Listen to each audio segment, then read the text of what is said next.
안녕하세요. 신입사원을 위한 네트워크 기초. 이번 시간에는 포트 이야기를 해보겠습니다. 지난 시간에 배운 IP 주소가 건물의 주소라면 오늘 배울 포트는 그 건물 안의 방 번호예요. 예를 들어 서울시 강남구 테헤란로 123 이렇게 주소를 알고 있다고 해볼게요. 그런데 이 건물 안에 식당도 있고 병원도 있고 법률사무소, 회계사무소가 전부 들어있다면 어떨까요? 건물 주소만 가지고는 대체 어디로 찾아가야 할지 알 수가 없죠. 그래서 몇 호실인지 그 방 번호를 알아야 원하는 곳에 정확히 도착할 수 있습니다. 네트워크에서는 이 방 번호를 포트라고 부릅니다. 그럼 포트가 정확히 뭘까요? 컴퓨터 한 대, 그러니까 IP 주소 하나에서 사실은 여러 가지 서비스가 동시에 돌아갈 수 있습니다. 예를 들어 한 컴퓨터가 웹사이트도 띄우고 이메일도 주고받고 파일 공유까지 한꺼번에 할 수 있어요. 이때 이건 웹, 이건 이메일, 이건 파일하고 각 서비스를 구분해주는 번호가 바로 포트입니다. 포트 번호는 0번부터 65,535번까지 있어요. 그러니까 전부 합치면 65,536개나 됩니다. 이 많은 번호 중에서 용도가 딱 정해진 것도 있고 우리가 자유롭게 쓸 수 있는 것도 있습니다. 포트 번호 중에는 국제적으로 약속이 되어 있는 것들이 있습니다. 마치 어느 건물이든 1층은 로비, 지하는 주차장인 것처럼요. 대표적으로 웹사이트를 여는 HTTP는 80번, 자물쇠가 걸린 보안 웹사이트 HTTPS는 443번을 씁니다. 서버에 원격으로 접속하는 SSH는 22번, 파일을 주고받는 FTP는 21번이에요. 이메일을 보내는 SMTP는 25번, 도메인 이름을 주소로 바꿔주는 DNS는 53번을 씁니다. 재미있는 건 우리가 네이버에 접속할 때 그냥 네이버.com만 치지만 사실은 뒤에 443번이 붙어 있는 거예요. 이 번호가 보안 웹사이트의 기본 포트라서 생략됐을 뿐이죠. 6만 개가 넘는 포트 번호는 쓰임새에 따라 크게 세 구간으로 나뉩니다. 첫 번째, 0번부터 1023번까지는 잘 알려진 포트라고 부릅니다. 방금 이야기한 웹이나 이메일 같은 주요 서비스에 배정된 번호들이라 일반 프로그램이 함부로 쓰려면 관리자 권한이 필요해요. 두 번째, 1024번부터 49,151번까지는 등록 포트입니다. 특정 소프트웨어가 자기 번호로 등록해서 쓰는 구간이에요.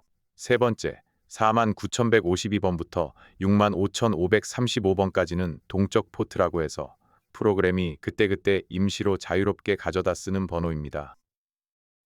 이렇게 번호대마다 성격이 조금씩 다르다고만 알아두시면 됩니다. 이제 공유기 설정에서 자주 보이는 포트 포워딩을 알아볼게요.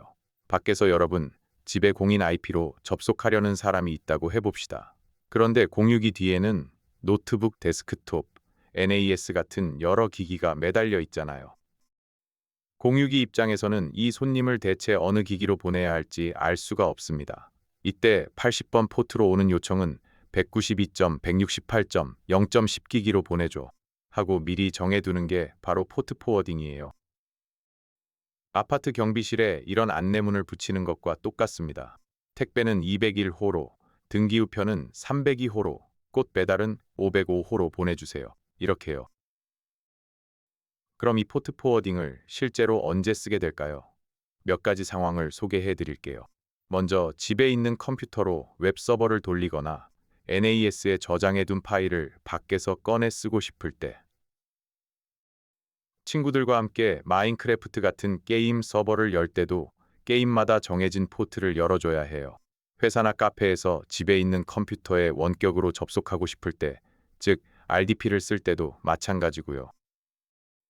집에 설치한 CCTV를 밖에서 실시간으로 확인하려는 경우에도 포트 포워딩이 필요합니다. 공통점은 전부 밖에서 집안의 특정 기기로 들어오는 상황이라는 거예요.